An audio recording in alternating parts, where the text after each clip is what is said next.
Y yo no sé si algunos cuando se fue la luz sufrieron más porque se fueron los instrumentos o porque el aire, el aire se apagó. Pero las plegarias de muchos fueron escuchadas y ya volvimos a la normalidad. Qué gusto poder estar hoy aquí en casa para hablar de lo que Dios quiere decirnos a cada uno de nosotros. Así es que le voy a pedir que vayamos al Evangelio de Juan, el capítulo 14.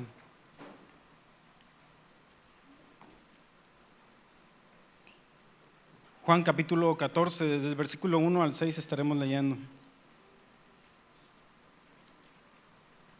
Y manténgalo ahí, me indica con un amén nada más para estar en el mismo canal. Juan capítulo 14, del versículo 1 al versículo 6. Hay algo que llama mi atención del tiempo en el que el Señor Jesucristo está aquí en la tierra. Y es de que Él viene a cumplir una misión que hoy conocemos nosotros como su sacrificio en la cruz. Pero en el proceso para llegar a la cruz, Él realiza una serie de actividades que sirven de ejemplo para cada uno de nosotros, de su deidad, de su poder, pero también de su humanidad. Y la Escritura nos narra que en el inicio de su ministerio, cuando Él va a empezar con su ministerio de la predicación del Evangelio, del año agradable, del reino de Dios acercándose a la tierra, Él se hace de 12 personas para poder acompañarle en este proceso. Y me llama mucho la atención porque durante ese proceso, cuando a estos hombres son llamados, sacados de su vida cotidiana, sacados de su manera de vivir, de las condiciones en las cuales ellos se encontraban, algo encontraron en este Jesús. Algo vieron en Él que les inspiró a dejar su vida cotidiana, sus actividades, para ir en pos de aquel maestro. No lo conocían mucho, no sabían mucho de Él, pero había algo en Jesús que provocó que estos hombres, que incluso tenían familias, tenían trabajo, tomaran una decisión de seguir a Jesús.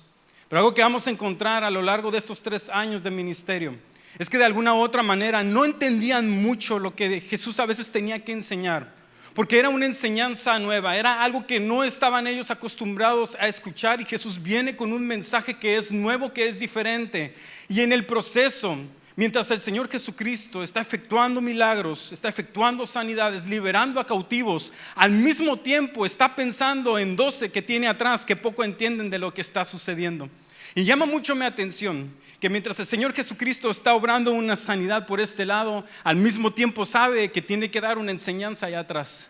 Que al mismo tiempo donde está levantando a un enfermo, al mismo tiempo tiene a 12 que ha llamado discípulos, en otras palabras, alumnos. Y durante este tiempo los discípulos han desarrollado confianza con el maestro. No han de entender mucho de lo que está pasando. Son nuevos en la fe, son nuevos en seguir a Jesús. No entienden muchas cosas, pero algo sí saben: seguir a Jesús vale la pena. Muchas cosas no entienden del reino que Él está predicando y del plan de lo que tiene que suceder, pero algo saben: se puede confiar en Jesús. ¿Cuántos dicen amén? Se puede confiar en Jesús. Ellos ahora están en una etapa diferente de sus vidas, porque ahora saben que ni le pueden temer al sistema político, al clima, a lo que suceda a su alrededor, ni a los mismos fariseos. Porque aunque ellos vinieran a hacerles frente, si el Señor Jesucristo estaba ahí con ellos, ellos no tenían nada que temer. Algo infundió en la vida de ellos esperanza, ánimo y confianza. Solamente que podemos encontrar en las Escrituras que al final de estos 3 años algo cambia. Algo está empezando a suceder, porque mientras todo era, aunque había críticas, había contiendas, Jesús estaba presente. Si el clima se ponía intempestuoso, si la barca se quería hundir, no hay problema porque Jesús está en la barca. Si venían los fariseos a tratar de criticarles y desanimarles por su fe, no hay problema porque Jesús siempre tiene una palabra para cada uno de ellos. Y ellos podían encontrar ánimo y esperanza en medio de todo ello. Pero la Escritura me dice que mientras se va acercando el fin del ministerio del Señor Jesucristo en la tierra, las conversaciones empiezan a cambiar. El Señor Jesucristo ahora empieza a hablar acerca de su muerte.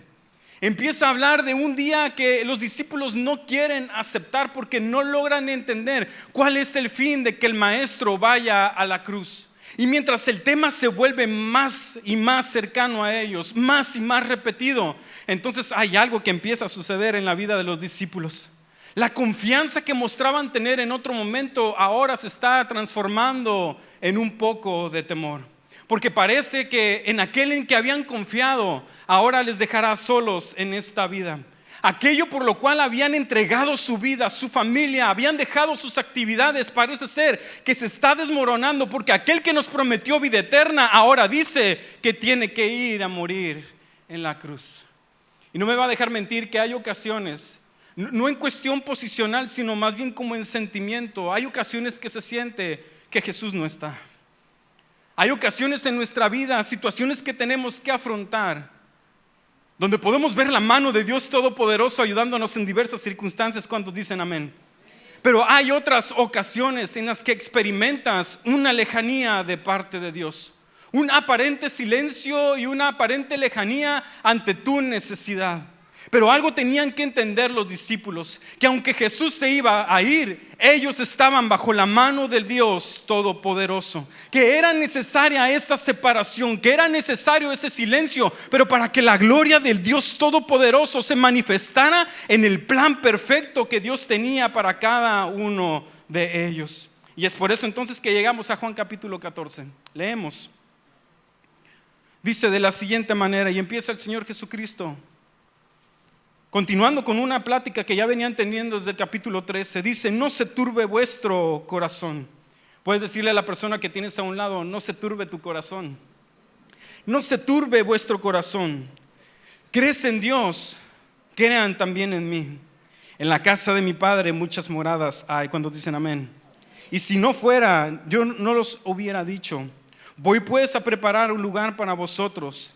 Y si me fuere y os prepararé el lugar, vendrá otra vez y os tomaré a mí mismo, para que donde yo estoy, vosotros también estéis.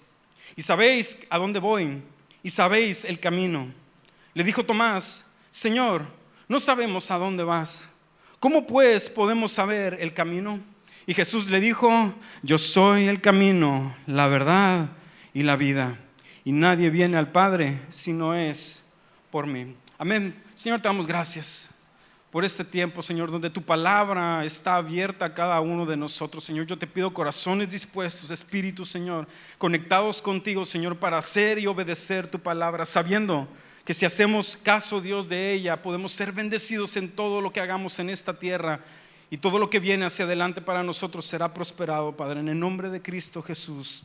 Amén y amén. El Señor Jesucristo lleva entonces a sus discípulos en un proceso de enseñanza-aprendizaje, donde ellos empiezan a ver al Maestro vez tras vez obrar un milagro, traer una palabra, una enseñanza, y en cada ocasión y en cada circunstancia tratar de entender cuál es el plan de Dios para sus vidas, porque ellos fueron escogidos para esta noble tarea de dar a conocer el mensaje del Dios Todopoderoso. Pero en ese proceso entonces nos encontramos con estos tiempos difíciles para ellos. Nosotros podemos encontrar desde Juan capítulo 12 en adelante, donde el Señor Jesucristo con mayor intensidad empieza a traer el tema sobre la mesa. Es necesario entonces que yo vaya a la cruz. Es necesario que yo muera, y encontrar entonces la negativa de los discípulos ante este mensaje. Tal era la negación, mi hermano, que si usted lee los evangelios, usted va a poder encontrar que cuando Jesús dice es necesario que yo muera, no hay ni una reacción de compasión de sus discípulos. ¿Cómo usted reacciona ante una persona que le puede decir que está en una etapa terminal de su vida? ¿Cómo usted reaccionaría cuando un amigo, un ser querido le dice: estoy a punto de morir, me quedan 6 meses de vida? ¿Cuál sería tu reacción? ¿Cuál sería la forma o tu comportamiento de acercarte ante esa persona? Sinceramente sería algo afectivo. Buscarías compartir más tiempo. Tus palabras serían diferentes, serían de ánimo, de compasión, serían de cercanía para con la persona que está sufriendo en su agonía. Pero podemos ver en los discípulos que algo está sucediendo y hay una negación en su vida ante la idea de que el Maestro les abandone, ante la idea de que el Maestro tome distancia de cada uno de ellos, porque ellos se sentirían entonces desprotegidos e inseguros en un mundo hostil ante el Evangelio de Cristo Jesús. Y es ahí entonces donde podemos ver tal vez una ligera compasión en Pedro. Porque hay un momento donde Pedro en Mateo capítulo 16 versículo 22 le dice: Señor, ten compasión de ti, en ninguna manera esto te acontezca. Y sabe, usted pudiera detectar entonces Pedro es el único que tiene un corazón, aunque es fuerte y duro de carácter, tuvo un corazón compasivo. Pero fíjese lo que le contesta el Señor Jesucristo. Le responde en el versículo 23: quítate delante de mí, Satanás, me eres tropiezo, porque no pones la mira en las cosas de Dios, sino en las de los hombres. Había un problema con los discípulos ante esta noticia de que el Señor Jesucristo tenía que ir a la cruz, porque ellos estaban mirando por sus propios intereses. En otras palabras, si Jesús está aquí, a mí me va bien. Si Jesús está aquí, no me va a hacer falta comida, porque Él puede multiplicar los panes y los peces. Si viene la crítica y la duda, la amenaza, no hay problema, porque Jesús está aquí. Y ciertamente si Jesús está en la casa, todo está bien. Cuando dicen amén. Si Jesús está con nosotros, todo está bien. Qué bendición es estar con Jesús. Pero ¿qué pasa en esos tiempos o en esos momentos donde hay que tomar distancia? Donde tienes que aprender por tu propia cuenta, basado obviamente en quién crees, basado en lo que tú has aprendido. Este era el momento para los discípulos, 3 años de entrenamiento, confiando en las palabras de Jesús, confiando en que Él no les abandonaría, pero que ahora llegado este momento que era necesario, entonces el Señor Jesucristo les tiene que decir: no se turbe su corazón. No se turbe tu corazón ante el momento de la necesidad, ante el momento donde aparentemente Jesús no está cercano, porque Jesús les quiere decir, les quiere dejar algo en su corazón: yo estoy ahí con ustedes. Aunque aparentemente en mi presencia física no estaré, el Padre, el Dios Todopoderoso, tiene cuidado de los suyos. ¿Cuántos dicen amén? Era un proceso, era difícil para ellos. Podemos ver otro momento en el capítulo 13 de Juan, en el versículo 37. Donde está esta conversación. El Señor Jesucristo sigue aumentando el tema: tengo que ir a la cruz, tengo que morir. Y Él dice lo siguiente: ¿por qué no te puedo seguir ahora? Hablando Pedro: mi vida pondré por ti. Fíjese lo que está diciendo Pedro: mi vida pondré por ti. Y Jesús le respondió: ¿tu vida pondrás por mí? De cierto te digo, no cantará el gallo sin que me hayas negado 3 veces. Aún en esta ligera intención de tener compasión por el Señor Jesucristo, Pedro recibe una revelación: Pedro, no puedes poner tu vida por mí, porque no pasarán unas cuantas horas y estarás negándome cuando venga el primer problema sobre tu vida. Y qué importante es entender esto, iglesia, porque debemos de estar conscientes que hoy Jesús está con nosotros. Aún en la aparente lejanía, en el aparente silencio de su voz, que no habla o que no tiene nada que decir por el momento, necesitamos confiar en que Dios Todopoderoso está velando por cada uno de nosotros. Y este era su momento de prueba. La pregunta es: ¿cuál es tu momento de prueba?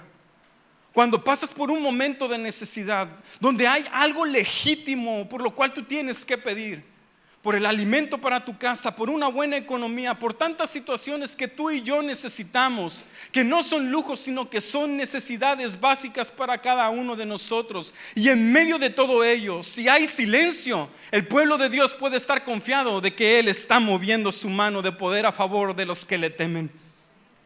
Pero no miremos muy de lejos a los discípulos, porque inevitablemente tú y yo podríamos ser cada uno de ellos.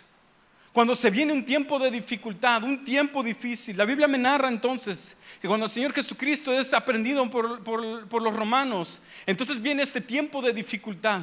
Y cada uno de los discípulos, al ver que al maestro se lo han llevado, son dispersos, y cada uno desde su posición empezó a negar la fe, por el simple hecho de saber entonces que ahora el maestro ha de ir a la cruz. Pero qué importante es que podamos seguir leyendo entonces y encontrar, número 1, que cuando el Señor Jesucristo les dice: no se turbe su corazón, había algo legítimo por lo cual estar turbado y preocupado. El maestro se ha de ir, pero el Señor Jesucristo se levanta para darles ánimo y decirles: yo estoy con ustedes. Pero algo más que me llama la atención es que Jesús, al estar perturbado por ir a la cruz, Él es quien nos consuela. Fíjese lo que dice en Juan capítulo 12, versículo 27. Ahora está turbada mi alma. El Señor Jesucristo, quien tenía que cargar con los pecados de toda la humanidad, está diciendo: ahora está turbada mi alma. Un capítulo después le está diciendo a sus discípulos: no se turbe su corazón. Qué interesante es esto, porque tenemos un Dios de compasión. Tenemos un Dios que nos ama con infinita misericordia, gracia y amor.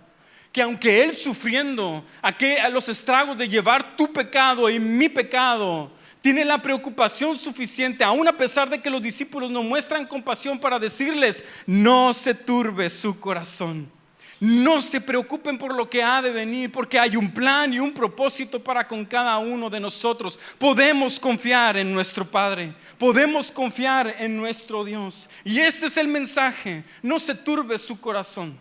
Ahora, lo que le da relevancia a esta orden de parte del Señor Jesucristo es de que no lo deja solamente como una idea, una ideología, algo de palabra, sino que lo sustenta con algo tan profundo, con algo tan fuerte, de lo cual tú y yo hoy nos podemos agarrar para entonces esperar la promesa de parte de Dios para con cada uno de nosotros. Y es por eso que entonces el Señor Jesucristo les pide 3 cosas que ellos tienen que hacer para no estar perturbados en su corazón. Y no se trata de esperar a recibir lo que tú necesitas, la economía o la sanidad o aquellas cosas que necesitamos para subsistir, sino que el Señor Jesucristo lo lleva a un nivel más profundo, lo que tú y yo verdaderamente necesitamos para no estar perturbados en nuestra alma y en nuestro corazón. Y lo primero que el Señor Jesucristo les dice o les pide es que crean en un hombre. Les dice: si creen en Dios, crean también en mí. Qué importante es esto, mi hermano, porque vivimos en un mundo que clama por nuestra atención.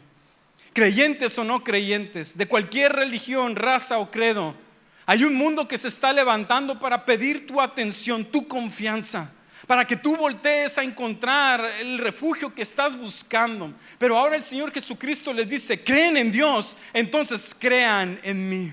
Alguien que parece un hombre común y cotidiano le está pidiendo a estos hombres que le pongan la confianza que le darían a su Dios. Pero es Jesucristo el que está hablando. Es el que tiene poder y autoridad, y que con demostración de poder vez tras vez le demostró que Él era el Hijo de Dios. Ahora les está diciendo una vez más, solamente una vez más, si creen en Dios, crean también en mí. Pero esto se vuelve interesante, porque había una tradición o incluso una ley romana que podemos encontrar, incluso no solo romana, la podemos ver también en el tiempo del cautiverio babilónico, donde había una ley en la cual aquel pueblo dominante, en este caso puede ser los romanos o los babilonios, tomaban a un pueblo por esclavo y lo llevaban a sus tierras. Y había una ley o una norma que ellos respetaban demasiado, y era el hecho de que el pueblo que era llevado cautivo se le era respetado a aquel Dios en el que ellos creían, porque ellos creían que al respetar a su Dios iban a tener el favor de su mismo Dios sobre ellos. Entonces no tenían problema con adoptar sus tradiciones e incluso las formas de adoración. Y esto era algo bien interesante, mi hermano, porque en aquel tiempo para el Imperio Romano se había elevado a un nivel tan grande y tan alto al César, al nivel de un Dios, para lo cual se pedía la adoración y entregar toda su confianza sobre el César. La esperanza de una economía mejor, la esperanza de una vida de paz sin guerra, y el César era venerado a tal grado. Entonces lo que quiero decir, que el problema no es que los judíos adoraran a Dios o que incluso siguieran a Cristo. El problema para los cristianos de ese tiempo era que solamente adoraban a un solo Dios. El problema para los romanos es que los judíos, los hebreos, eran exclusivos en su adoración, exclusivos en su confianza, y esto les traía problemas. Es por eso hoy, mi hermano, que aquellos que podemos guardar la calma, es que aunque haya múltiples opciones a nuestro alrededor que se están levantando, nosotros solo confiamos en el único que es digno de confianza, en nuestro Dios, en Cristo Jesús, nuestro Salvador.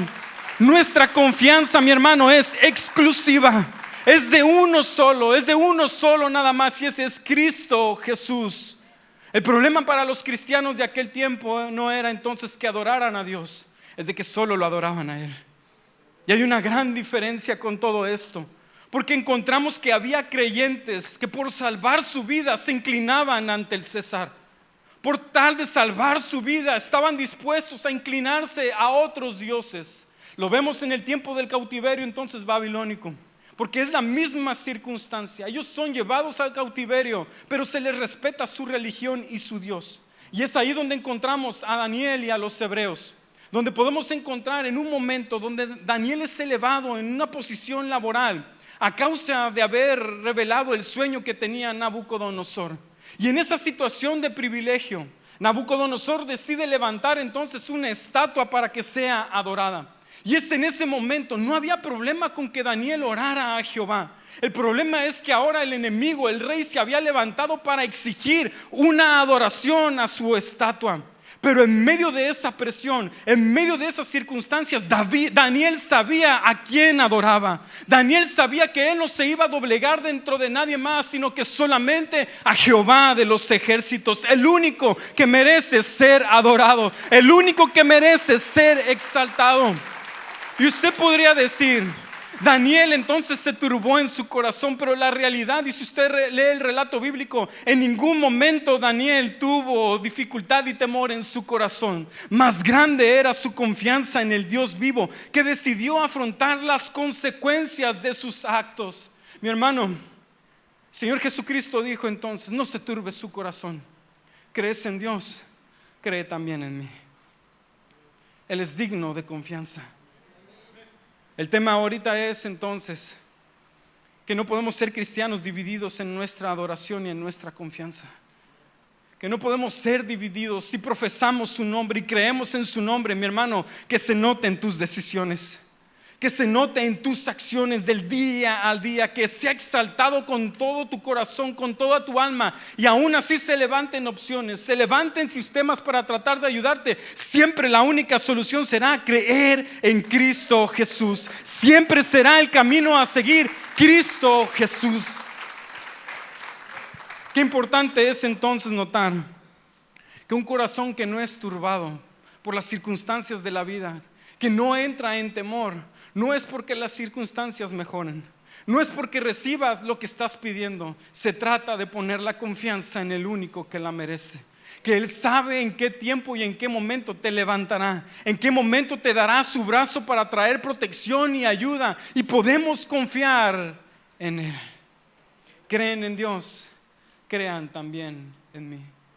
Lo primero entonces que pide el Señor Jesucristo para no entrar en el temor y en el afán de esta vida es: crean en mí. Número 2, nosotros vamos a poder encontrar en este mismo relato que Jesús pide que creamos en una promesa. Jesús pide que creamos en Él. Jesús pide que creamos en una promesa. Dice entonces en el versículo 2: en la casa de mi Padre muchas moradas hay, y si así no fuera, yo los hubiera dicho. Voy pues a preparar lugar para vosotros, y si me fuere, os prepararé un lugar. Vendré otra vez y los tomaré a mí mismo, porque donde yo estoy, ustedes también estén. Esta promesa la podemos descomponer en tres partes muy prácticas, para irme rápido. Lo que está diciendo el Señor Jesucristo es: no pongan su confianza en la promesa de que las cosas terrenales las van a tener. Recuerda lo que se le dijo a Pedro: tus ojos están en lo terrenal, tus ojos están puestos nada más en la esperanza de obtener un fin en esta tierra. Pero el Señor Jesucristo se mete más y más profundo para decirle: esto trasciende a esta tierra.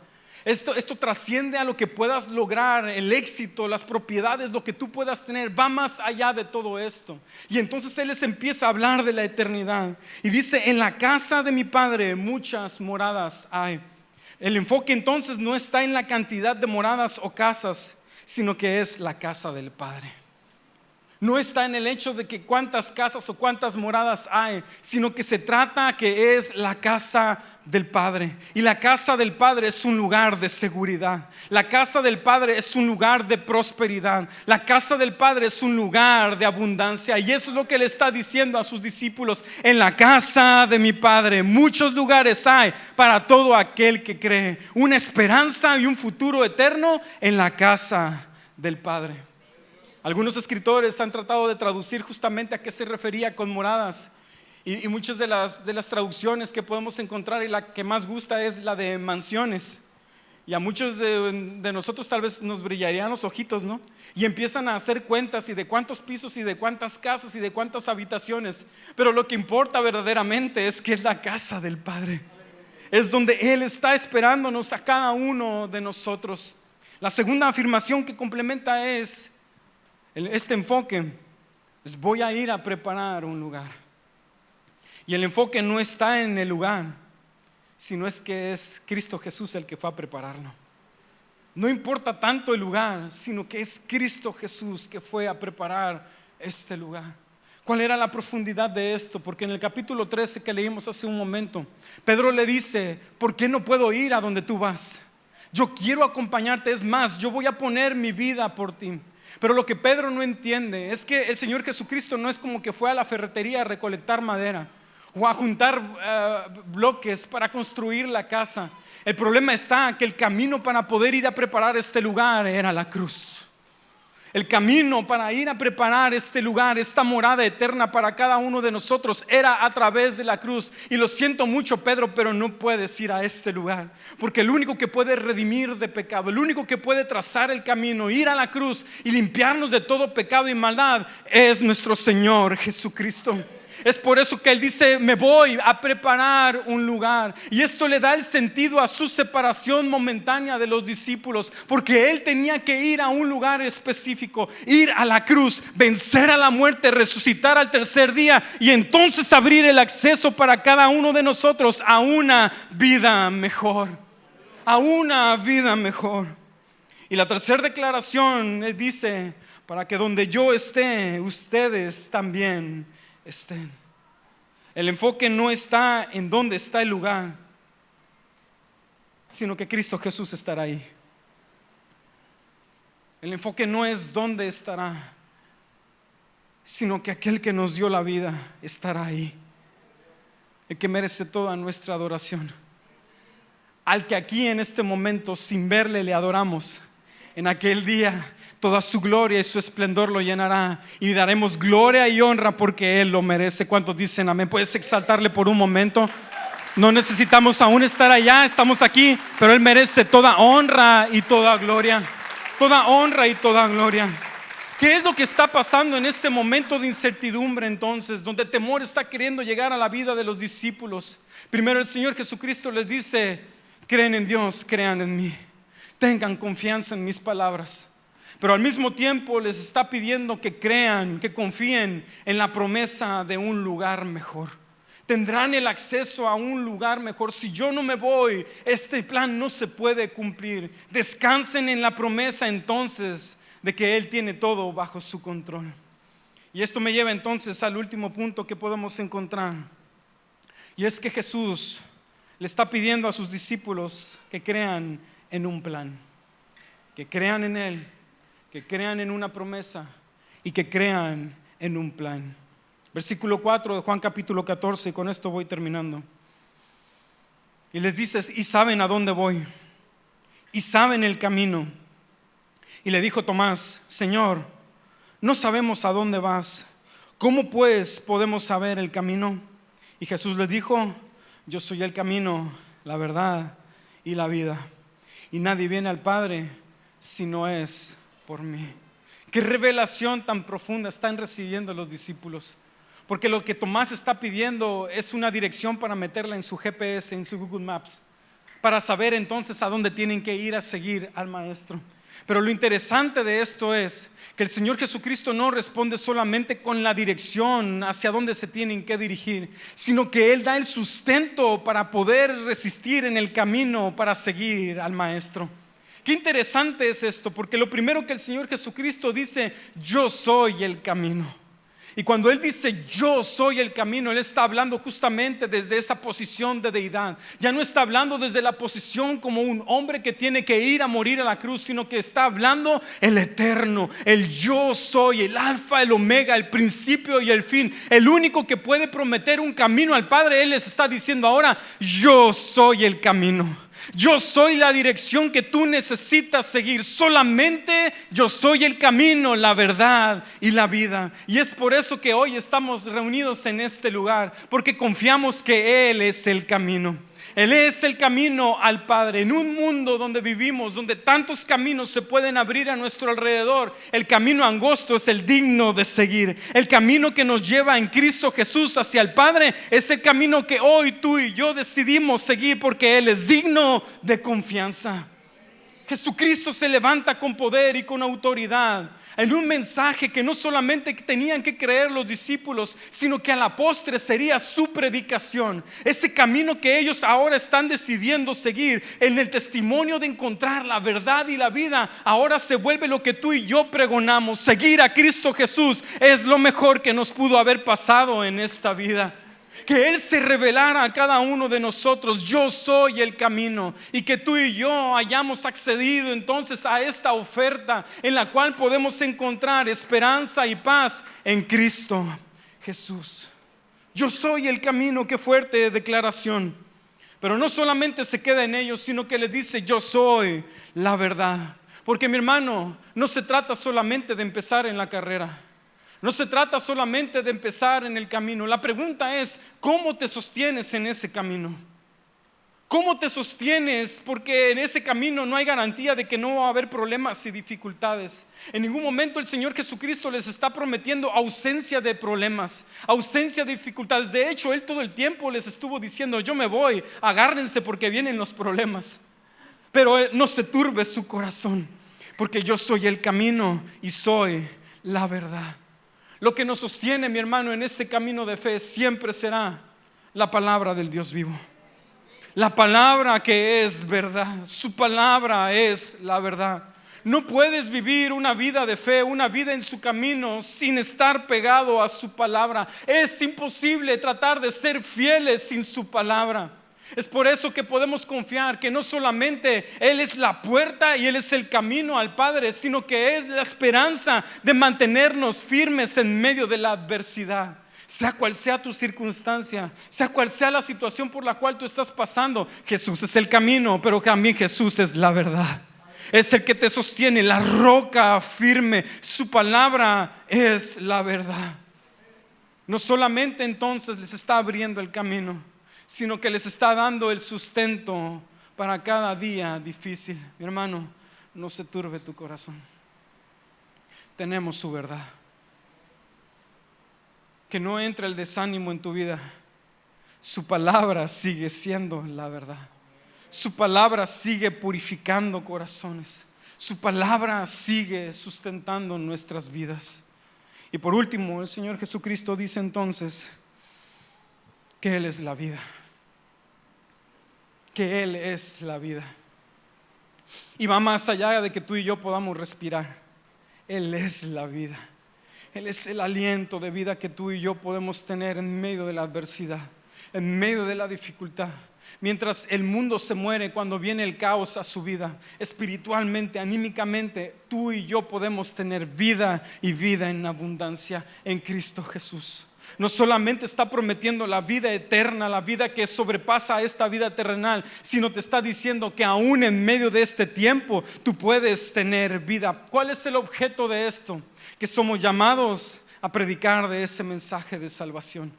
Que tenemos la vida eterna ganada. ¿Cuántos dicen amén? ¿Cuántos pueden gozarse por ello? Pero mientras tanto llegamos a ese lugar, tú y yo profesamos que Él sigue siendo el camino, la verdad y la vida. Y nadie va al Padre si no es por medio de Él. No se turbe entonces, iglesia, hoy tu corazón. Por nada estés afanoso, por nada estés perturbado, porque Él sigue siendo la respuesta. Él sigue siendo el medio, Él sigue siendo el camino.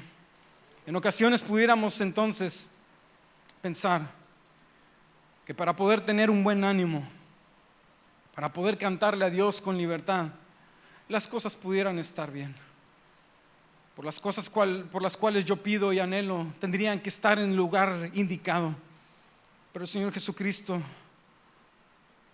les dijo a sus discípulos, más bien no les dijo que las cosas mejorarían. Tiempos de persecución. Pero más adelante, si tú sigues leyendo el capítulo 14, Él les dice: pero vendrá un consolador, el Espíritu Santo de Dios sobre cada uno de nosotros. Es por eso que no hay lugar para corazones perturbados en aquellos que han confiado en Cristo Jesús. Puedes darle un fuerte aplauso.